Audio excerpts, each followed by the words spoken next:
नमस्कार मित्रों, आज की तारीख है 20 दिसंबर 2015 रविवार। ये वीडियो है पॉल्यूशन के ऊपर। जो भी दिल्ली में ऑड इवन फार्मूला निकाला वो तो एकदम वाहियात फार्मूला है, उसके ऊपर कुछ बोलना नहीं है, मतलब फेल हो जाएगा, अपने आप बंद हो जाएगा, कुछ खास है नहीं।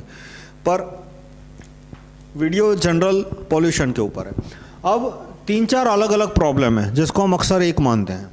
एक है पॉल्यूशन, दूसरा ट्रैफिक कंजेशन। देखो ट्रैफिक कंजेशन और साथ में कभी कभी पार्किंग प्रॉब्लम करते हैं, पार्किंग। तो इसका ये पॉल्यूशन से डायरेक्ट कंट्रोल नहीं है। जैसे कि मान लो सारे व्हीकल इलेक्ट्रिक व्हीकल हो जाते हैं तो पॉल्यूशन कम हो जाएगा, लेकिन उससे ट्रैफिक कंजेशन कम नहीं होने वाला। और बाद में प्रॉब्लम एक रेकलेस ड्राइविंग है कि लोग 100 किलोमीटर की स्पीड की गाड़ियाँ घुमाते हैं, रॉन्ग साइड पे घुमाते हैं। तो अक्सर हम सोचते हैं कि वो ट्रैफिक कंजेशन से रिलेटेड है, पर वो भी अलग है। और फिर पॉल्यूशन भी बहुत टाइप के है। फूड पॉल्यूशन, जैसे फूड में केमिकल्स बहुत ज़्यादा है। एडल्ट्रेशन थोड़ा अलग हो गया कि पानी में दूध मिलाना, लेकिन मैं परमिटेड केमिकल का ही इतना इस्तेमाल करता हूँ कि दूध में ही ढेर सारे केमिकल्स आ गए, तो वो फूड पॉल्यूशन हुआ। एडल्ट्रेशन उसका एक्सट्रीम केस है। और फिर वाटर पॉल्यूशन कि जैसे बहुत सारे पेस्टिसाइड वगैरह है जो किसान खेतों में डालते हैं, वो फिर ज़मीन के नीचे जाते हैं, तो उसकी वजह से अंडरग्राउंड वाटर पॉल्यूटेड हो जाता है। जो फैक्ट्रियां हैं वो अपना केमिकल वेस्ट है वो भी नदी में नाले में डालते हैं, तो उसकी वजह से पानी पॉल्यूट हो जाता है। फिर एयर पॉल्यूशन, फिर एयर पॉल्यूशन में भी फैक्ट्री का पॉल्यूशन अलग, व्हीकुलर पॉल्यूशन अलग, फैक्ट्री से पॉल्यूशन निकलता है वो अलग है, पावर प्लांट से पॉल्यूशन निकलता है वो अलग है, इलेक्ट्रिसिटी पावर प्लांट। और व्हीकुलर पॉल्यूशन में भी फिर 2 व्हीलर, 3 व्हीलर, कार, ट्रक्स।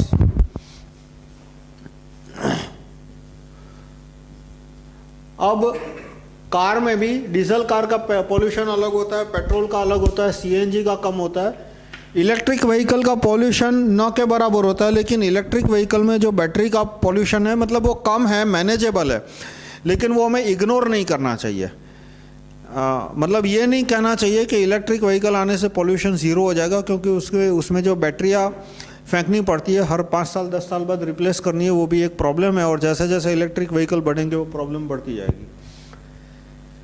अब मैं सॉल्यूशन पे आता हूँ कि ये जो पूरे प्रॉब्लम है वो कैसे कम हो सकते हैं। तो रेकलेस ड्राइविंग का प्रॉब्लम है वो करप्शन इन जुडिशरी की वजह से, कि जज है वो रिश्वत लेके छोड़ देते हैं। जैसे सलमान खान, तो उसमें ऐसा नहीं है कोई कानून में कमी है या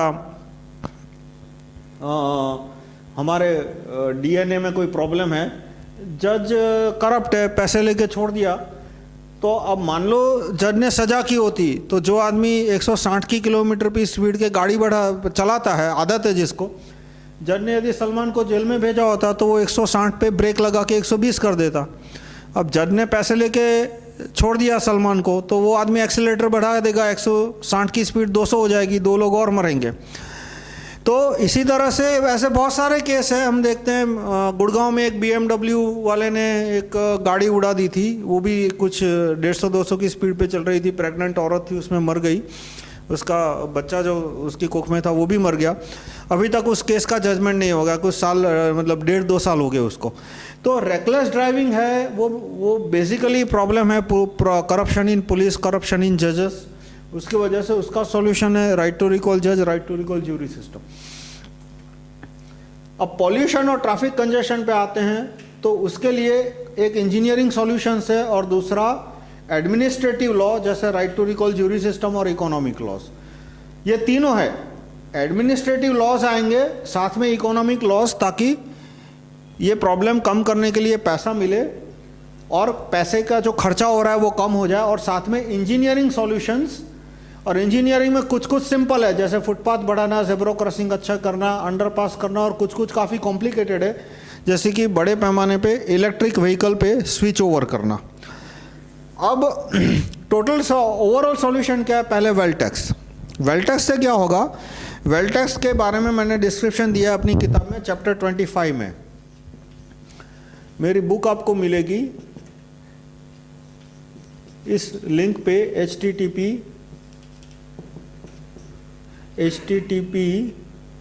rahulmehta.com/301.htm।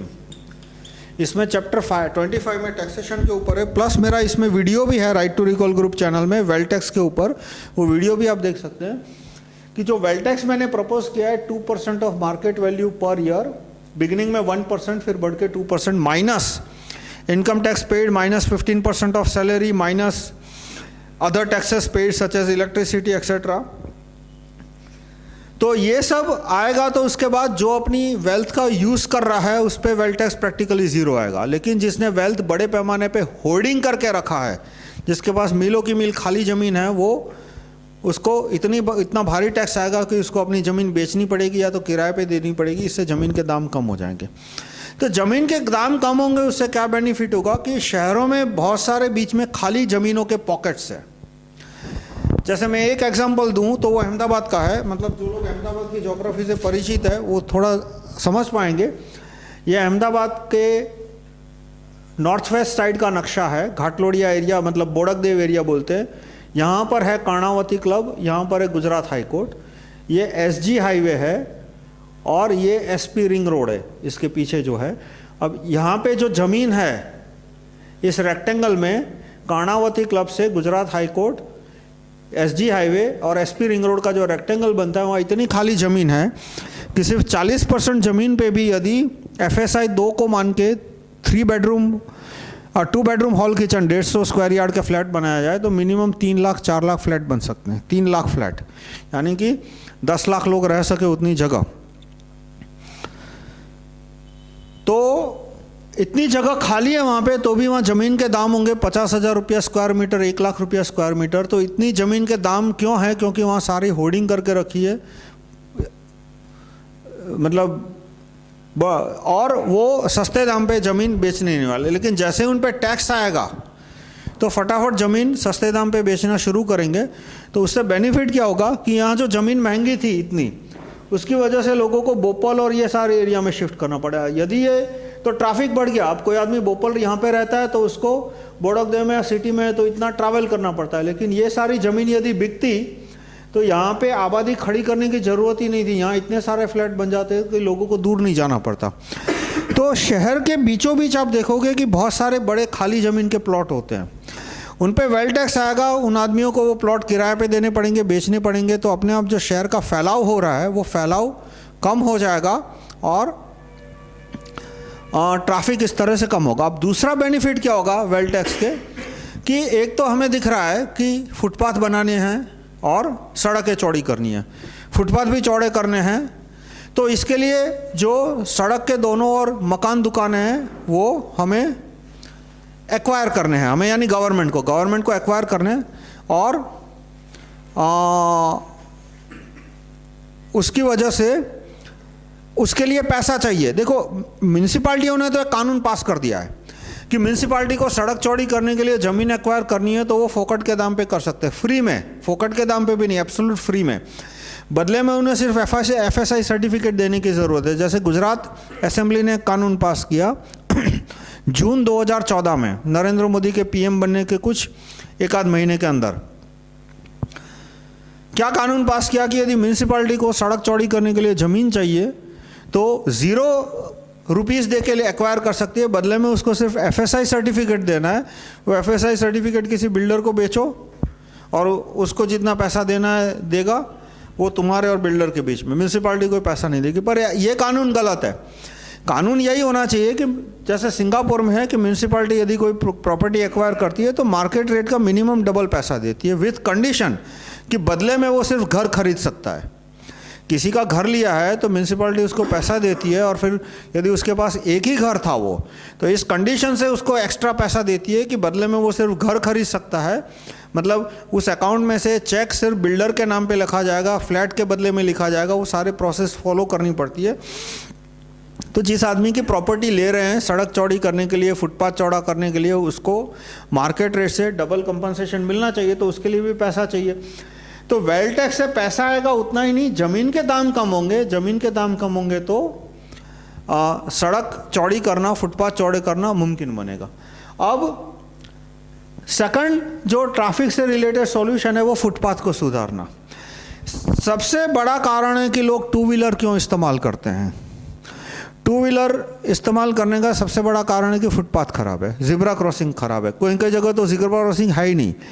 पेडेस्टेरियन क्रॉस लाइट जिसे बोलते हैं कि पेडेस्टेरियन खड़ा है तो उसके सामने लाइट हो, ग्रीन लाइट कि वो चल सकता है, और रेड लाइट हो कि वो नहीं चल सकता। तो बहुत सारी जगह पे पेडेस्टेरियन ट्रैफिक लाइट्स तो है ही नहीं। तो रोड पे चलना, फुटपाथ पे चलना इतना कठिन होता है, इतना डेंजरस भी होता है। कभी कभी सड़क क्रॉस करते समय आदमी का ब्लड प्रेशर बढ़ जाता है, क्योंकि ट्रैफिक रुक ही नहीं रहा, चलते ट्रैफिक में उसको क्रॉस करना पड़ता है। तो इसकी वजह से हो सकता है कि इसके बजाय बेटर है मैं टू व्हीलर पे जाऊं या अपनी खुद की गाड़ी खरीदूं। लेकिन जहाँ पे फुटपाथ अच्छा है वहाँ पे जो बस में से उतरकर आखिर के 300-400 मीटर चलना होता है घर जाने के लिए, ऑफिस के लिए, लास्ट माइल कनेक्टिविटी जिसको बोलते हैं, कि घर से बस स्टैंड तक, और बस में गए उसके बाद बस में कभी एक आध बस चेंज करनी होती है तो बस स्टैंड से दूसरे बस स्टैंड तक, और वो नहीं भी है तो बस ने ऑफिस के पास उतारा तो बस स्टैंड से ऑफिस तक, और फिर शाम को रिटर्न जर्नी ऑफिस से बस स्टैंड, बस स्टैंड से घर। तो दिन में ऑन एन एवरेज आदमी को 1-2 किलोमीटर चलना पड़ता है। तो यदि फुटपाथ अच्छे हो, ज़ेब्रा क्रॉसिंग अच्छे हो, तो आदमी चलेगा तो व्हीकल का इस्तेमाल कम करेगा, और उसका एनफोर्समेंट भी ज़रूरी है।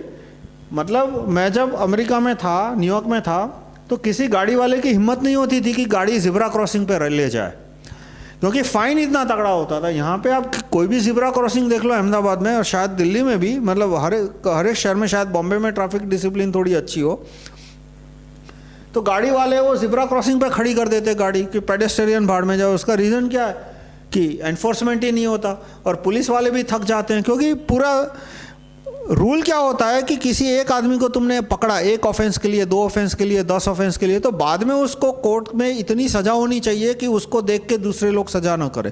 मैं ऐसा नहीं कहता कि उसको जेल होनी चाहिए, दंड होना चाहिए, लेकिन उसका लाइसेंस 6 महीने के लिए सस्पेंड कर दो, या उसका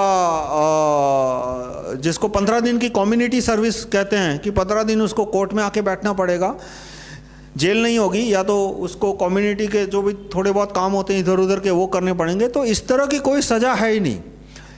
दूसरा, सिस्टम भी नहीं बनाई प्रॉपर रिकॉर्डिंग करने के लिए कि ये उसका ये फर्स्ट ऑफेंस है, ये उसका सेकंड ऑफेंस है।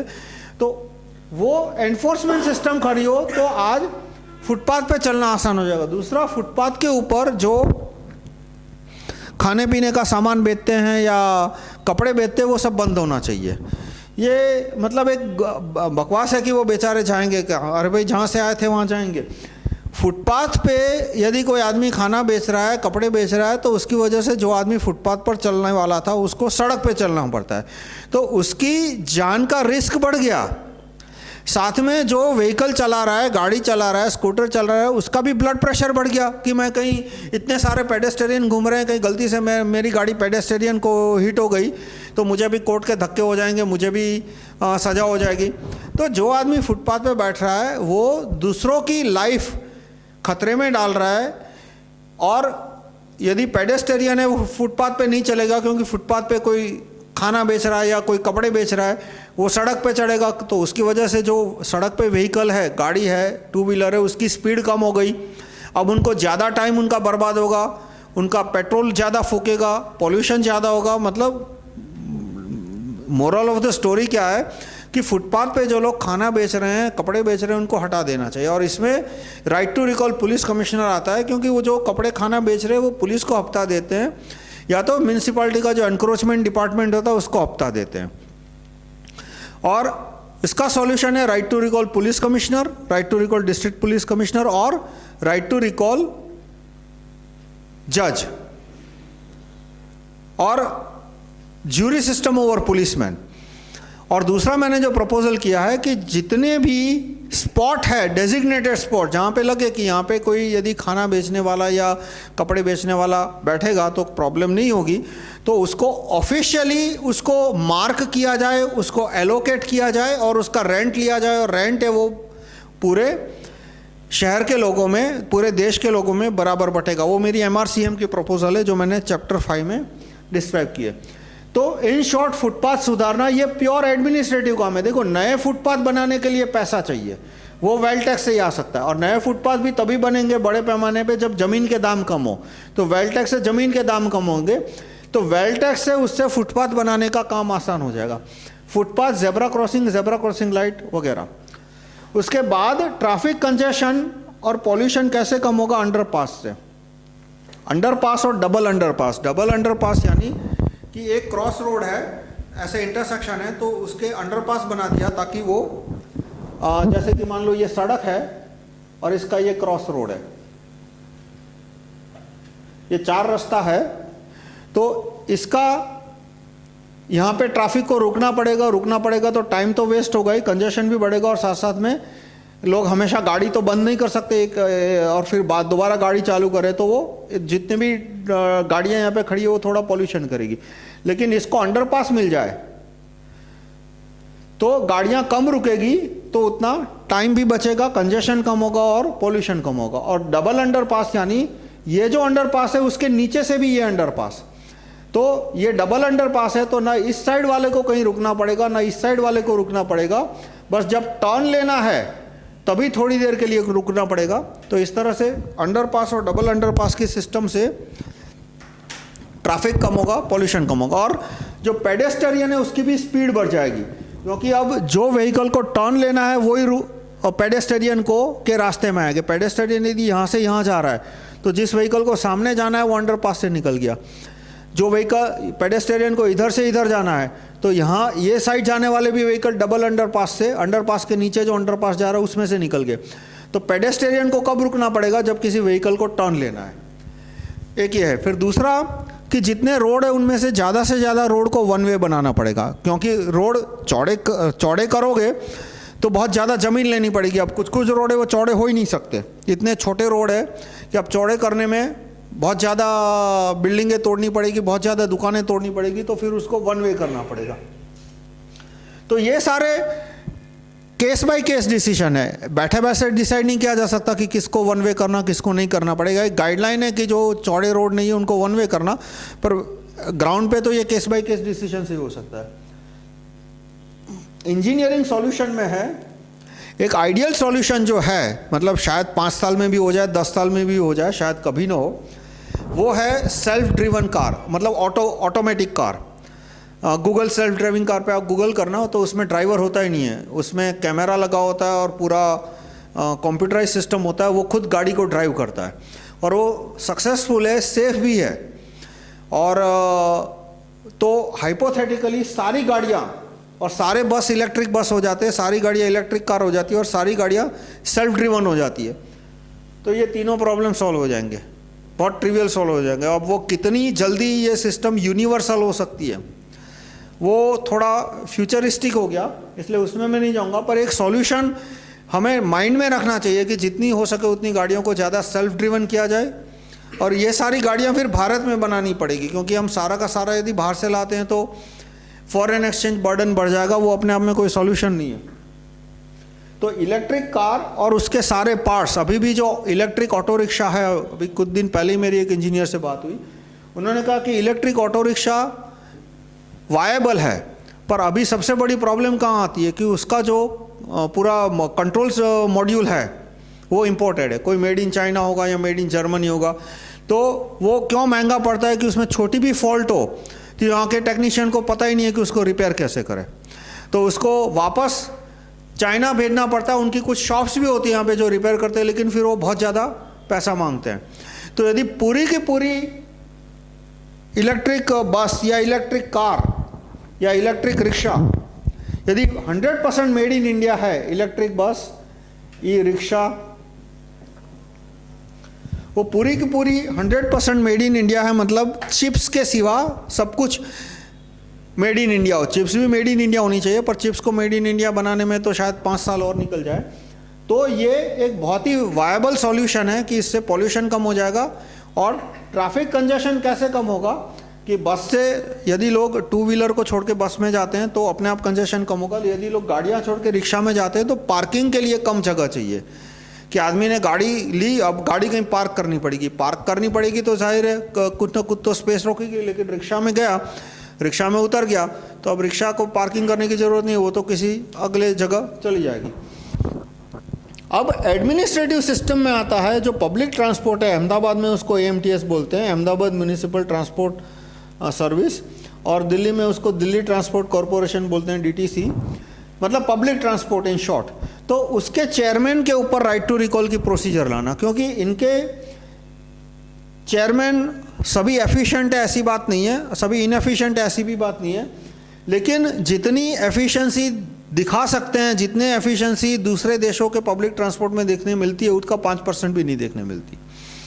तो इनके चेयरमैन के ऊपर राइट टू रिकॉल की सिस्टम आएगी तो अपने आप इनकी एफिशिएंसी बढ़ेगी। और दूसरी इंपॉर्टेंट सिस्टम है jury system over DTC AMTS staff. DTC Delhi transport corporation, AMTS Ahmedabad municipal transport service, आपके शहर का लगा लो यहाँ पे जो भी है, ज्यूरी सिस्टम ओवर जो भी आपका पब्लिक ट्रांसपोर्ट सिस्टम का शॉर्ट फॉर्म है उसके ऊपर।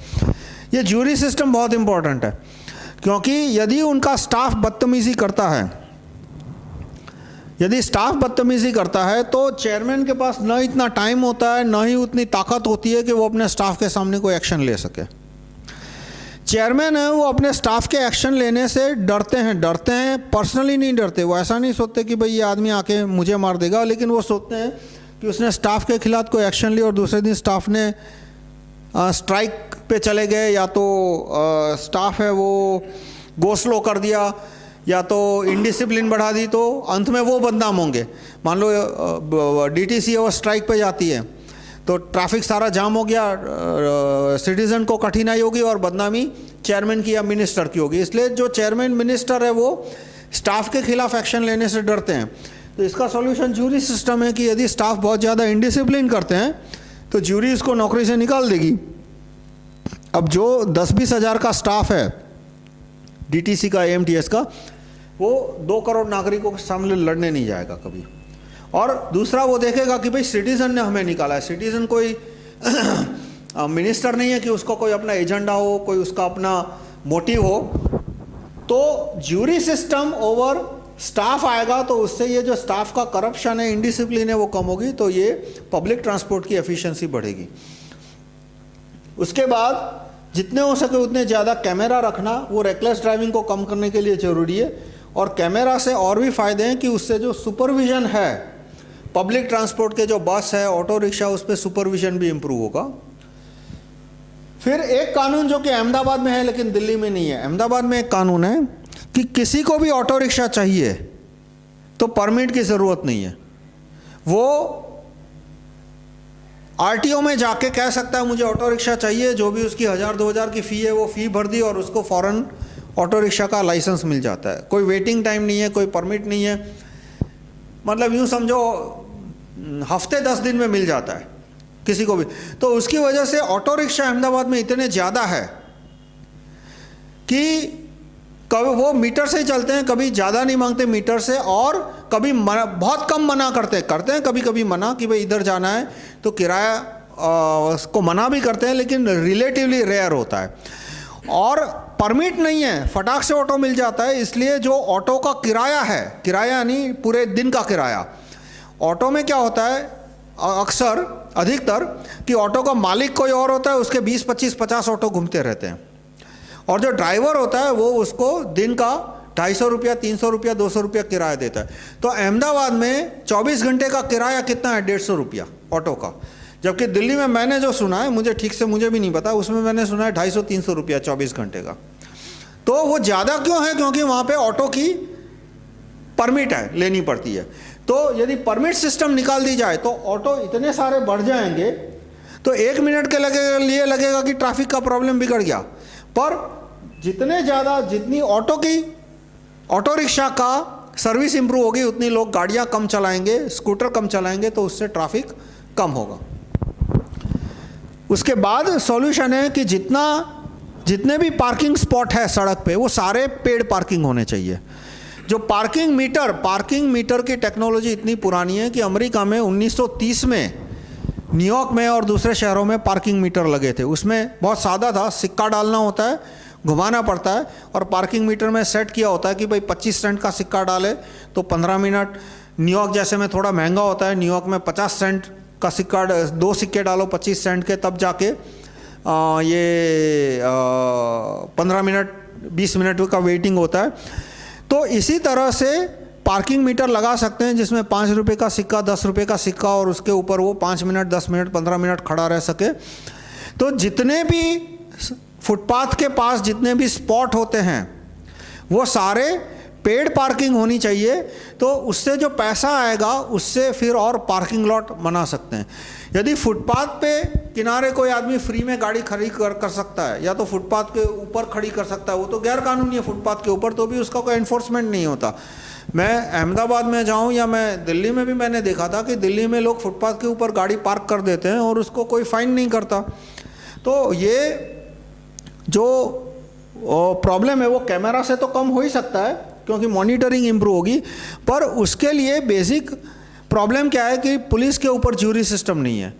तो जैसे किसी ने फुटपाथ के ऊपर गाड़ी पार्क की और 1 घंटा हो गया, 2 घंटा हो गया, आस में से एक कांस्टेबल निकला, दूसरा निकला, 10 कांस्टेबल निकले, किसी ने उस पर फाइन नहीं लगाया। तो उसकी वजह है कि पुलिस के ऊपर ज्यूरी सिस्टम नहीं है। यदि पुलिस के ऊपर ज्यूरी सिस्टम हो तो पुलिस का सुपरविजन इम्प्रूव होगा। तो जिस किसी ने भी फुटपाथ के ऊपर गाड़ी पार्क की है उसको फाइन होगा, तो अपने आप वो फुटपाथ पे गाड़ी पार्क करना बंद कर देगा। तो इससे पार्किंग लॉट की डिमांड खड़ी होगी। आज न्यूयॉर्क में इतने सारे प्राइवेट पार्किंग लॉट है, आप दिल्ली में देखो प्राइवेट पार्किंग लॉट कितने हैं। तो इसका रीज़न ये नहीं है कि दिल्ली के लोगों के पास पैसा नहीं है। जो लोग 10 लाख की गाड़ी खरीद सकते हैं या 50 लाख की गाड़ी खरीद सकते हैं या 5 लाख की गाड़ी खरीद सकते हैं, वो पार्किंग के लिए 20 रुपये 30 रुपये दे सकते हैं। पार्किंग की टेक्नोलॉजी भी कोई इम्पॉसिबल टेक्नोलॉजी नहीं है। 50 साल पहले भी पार्किंग लॉट बनते थे, 6-6 फीट ऊंचे पार्किंग लॉट बनते थे। पर पार्किंग लॉट की डिमांड क्यों नहीं है? क्योंकि सड़क पे आदमी गैर कानूनी तरीके से फ्री में पार्किंग कर सकता है, तो कौन आदमी प्राइवेट पार्किंग लॉट बनाएगा? पर जैसे सड़क पे पार्किंग को फाइन लगना शुरू होगा और पार्किंग सड़क पे भी जो गाड़ियां पार्क की है उसमें पार्किंग मीटर लगेगा, तो अपने आप प्राइवेट पार्किंग लॉट भी आने शुरू हो जाएंगे। और प्राइवेट पार्किंग लॉट आएंगे तो पार्किंग का प्रॉब्लम सोल्व होगा। पार्किंग का प्रॉब्लम कम होगा तो ट्रैफिक कंजेशन का प्रॉब्लम कम हो जाएगा। अब तो ये सॉल्यूशंस है बेसिक में। एक सॉल्यूशन है कि वेल टैक्स, उससे सड़क चौड़ी करना, उससे ज़मीन के दाम कम होंगे तो सड़क चौड़ी होगी, फुटपाथ चौड़े होंगे और इससे ट्रैफिक कंजेशन कम होगा, कंजेशन कम होगा, पॉल्यूशन भी कम हो जाएगा। उसके बाद फुटपाथ का सुपरविजन इंप्रूव करना, उसके लिए है jury system over policeman, right to recall traffic police commissioner. Public transport improve करना तो RTR public transport bus service का जो चेयरमैन है वो, और ज्यूरी सिस्टम, उसके स्टाफ के ऊपर ज्यूरी सिस्टम। और टेक्निकल सॉल्यूशंस है कि इलेक्ट्रिक रिक्शा को बड़े पैमाने पे इंट्रोड्यूस करना, इलेक्ट्रिक बस को बड़े पैमाने पे इंट्रोड्यूस करना, और एक फ्यूचर को ध्यान में रखते हुए सॉल्यूशन है वो तो जितने हो सके उतनी ज़्यादा सेल्फ ड्राइविंग कार्स जो है उसकी टेक्नोलॉजी पे कोई डेवलपमेंट पे ध्यान देना। तो उसके लिए भी फिर एडमिनिस्ट्रेटिव सॉल्यूशन ही आएगा कि jury system, right to recall वगैरह। कि अमेरिका में क्यों इतने सारे सॉफ्टवेयर में, हार्डवेयर में इनोवेशन हो रहे हैं? क्योंकि वहाँ पर राइट टू रिकॉल है, वहाँ पर ज्यूरी सिस्टम है, मल्टी इलेक्शन है, रेफरेंडम है। वो सारे कानून यहाँ नहीं है, इसलिए यहाँ पे जो आदमी फैक्ट्री खोलता है उसको ज़्यादा हैरेसमेंट होता है, उसकी तरक्की कम होती है। तो जो टेक्नोलॉजिकल इनोवेशन है उसके लिए भी ये सारे एडमिनिस्ट्रेटिव कानून हमें लाने पड़ेंगे। तो मैं आपसे रिक्वेस्ट करूँगा कि आप ये जो भी कानून है ट्रैफिक से related, wealth tax, right to recall, jury system, वो कानून लाने के लिए प्रयत्न करें। आप MP MLA को SMS से ऑर्डर भेजो कि ये सारे कानून गैजेट में छापे। धन्यवाद। तो और ट्रैफिक कंजेशन और पॉल्यूशन, उससे रिलेटेड एक लॉन्ग टर्म, मतलब काफ़ी लॉन्ग टर्म, ये इम्प्लीमेंट करने में तो 5-7 साल मिनिमम लग सकते हैं, और वो भी वेल टैक्स आने के बाद। वेल टैक्स नहीं आएगा तब तक तो ये सोचना भी टाइम पास है। वो ये है कि आप न्यूयॉर्क सिटी का स्ट्रक्चर देखना। न्यूयॉर्क सिटी मैप पे देख लेना, न्यूयॉर्क सिटी का 14 स्ट्रीट के ऊपर का स्ट्रक्चर। 14 के स्ट्रीट से नीचे का है वो तो बहुत पुराना है, 1860 से पहले का शहर है। 1860 में ग्रिड प्लान आया था। तो 14th स्ट्रीट के ऊपर का जो हिस्सा है वो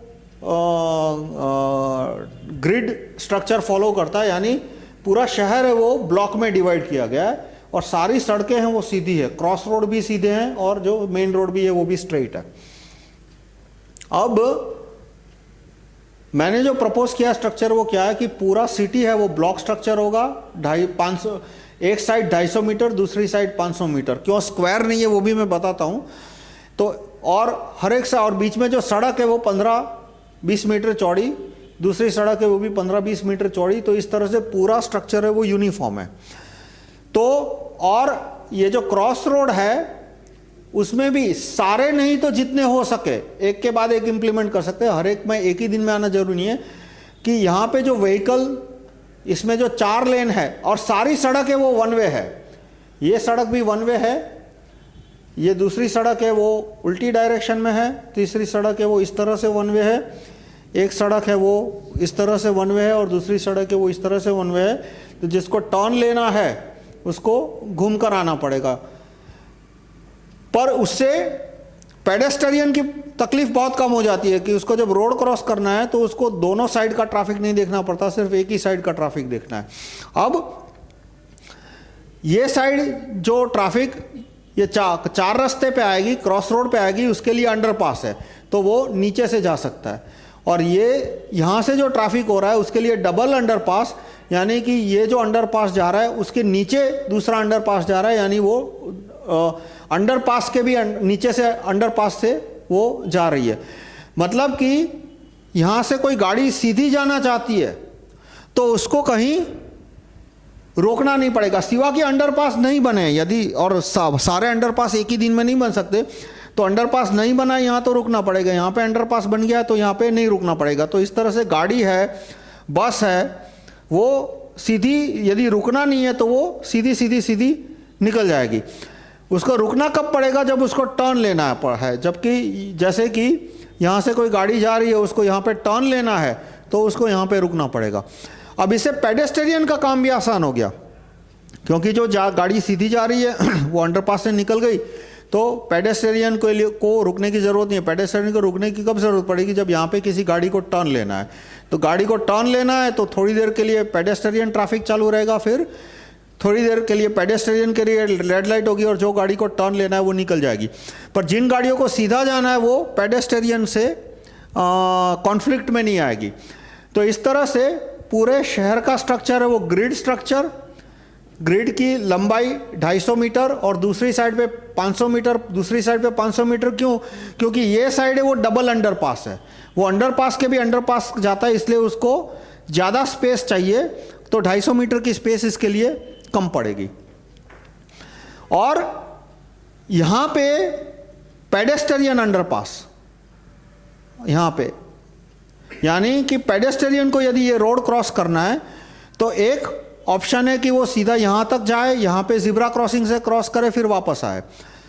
तो वो कभी कभी पेडेस्ट्रियन डिसिप्लिन फॉलो नहीं करते, वो सीधा रोड क्रॉस करने की कोशिश करते हैं तो एक्सीडेंट बढ़ जाते हैं। जो कार या स्कूटर चला रहे हैं उनका ब्लड प्रेशर बढ़ जाता है। लेकिन यदि पेडेस्ट्रियन अंडरपास हो तो ज़्यादा से ज़्यादा लोग पेडेस्ट्रियन अंडरपास का उपयोग करेंगे, सड़क के ऊपर कम चलेंगे। तो इससे अपने आप पेडेस्ट्रियन और जो ट्रैफिक है उसके बीच में कॉन्फ्लिक्ट कम हो जाएगा। तो ज़्यादा लोग फुटपाथ का उपयोग करेंगे और गाड़ियाँ भी जल्दी जाएगी, तो इससे कंजेशन कम हो जाएगा। और फिर और आगे करना हो, देखो एंड में तो ट्रैफिक का प्रॉब्लम क्या है कि ज़्यादा से ज़्यादा मल्टी लेयर, ज़्यादा से ज़्यादा लेयर बनाते जाओ। जैसे सबवे, तो सबवे एफिशिएंट क्यों है? क्योंकि उसकी अपनी लेयर है। सबवे के अपने टनल है, वो टनल थोड़े नीचे है, इसलिए वो कार या पेडेस्ट्रियन के कॉन्फ्लिक्ट नहीं आते। इसी तरह से एलिवेटेड सबवे है, मतलब जहाँ पे कहीं कहीं के सबवे है वो टनल होती है कि टनल खोद के सबवे बनाते हैं। कहीं कहीं पे ऊपर पूरा एक अलग एलिवेटेड ब्रिज बना देते हैं और ट्रेन है या बस है वो उसके ऊपर जाती है। तो वो क्या हो गया? लेयर बना दिया बेसिकली। तो एंड में तो ट्रैफिक का सॉल्यूशन क्या है कि ज़्यादा से ज़्यादा लेयर बनाते जाओ। अब खर्चा भी होगा, जितने ज़्यादा लेयर बनाओगे उतने ज़्यादा खर्चा होगा। तो एक पॉइंट के बाद हम बहुत सारे लेयर नहीं बना सकते। ये जो स्ट्रक्चर है उसमें यदि सबवे बनाना हो तो जो इम्पोर्टेंट सड़क है उसके नीचे सबवे बना सकते हैं, हर तीसरी चौथी सड़क के नीचे। यहाँ पे सबवे नहीं है, यहाँ पे नहीं है, यहाँ पे नहीं है, उसके बाद जो चौथी सड़क है उसके नीचे एक सबवे बना दिया। और जो सबवे में भी फिर इसी तरह से है कि सबवे की भी 2 लेयर बना सकते हैं। एक सबवे जो कि नॉर्थ साउथ डायरेक्शन में जा रही है और उसके नीचे एक दूसरी टनल जो कि ईस्ट वेस्ट डायरेक्शन में जा रही है। तो जितनी ज़्यादा लेयर बनाएंगे उतना कंजेशन कम होगा, उतना ट्रैफिक फास्ट होगा, वो तो ट्रिवियल बात है, पर जितनी ज़्यादा लेयर बनाएंगे उतना ज़्यादा खर्चा भी होगा। लेकिन एडमिनिस्ट्रेटिव पॉइंट कहाँ आता है कि अभी तो सड़कों का जाल बिछा हुआ है, कहीं ग्रिड स्ट्रक्चर नहीं है इंडिया में। अमेरिका में जितने भी शहर बने 1860 के बाद करीब करीब हर एक में ग्रिड स्ट्रक्चर है, मतलब पुराना शहर है वहाँ ग्रिड स्ट्रक्चर नहीं है, जितना नया एरिया 1860 के बना हुआ ग्रिड स्ट्रक्चर है। अभी इंडिया में तो 1860 तो छोड़ो, 1960 नहीं, ईयर 2000 के बाद भी जो नया शहर बना है वहाँ भी कहीं ग्रिड स्ट्रक्चर नहीं है। वहाँ भी मन आए वैसे प्लॉट एलोकेट कर दिए हैं, जिसकी जैसी पहुँच, जिसको जैसा पैसा मिला वैसे टाउन प्लानिंग का नक्शा बनाया, किसी ने ऐसा नक्शा बनाया, किसी ने पैसे देके क्या, अरे भाई इसमें तो मेरी इतनी ज़मीन जा रही है तो नक्शा बदल के ऐसा कर दिया। मतलब यहाँ कोई डिसिप्लिन फॉलो ही नहीं किए।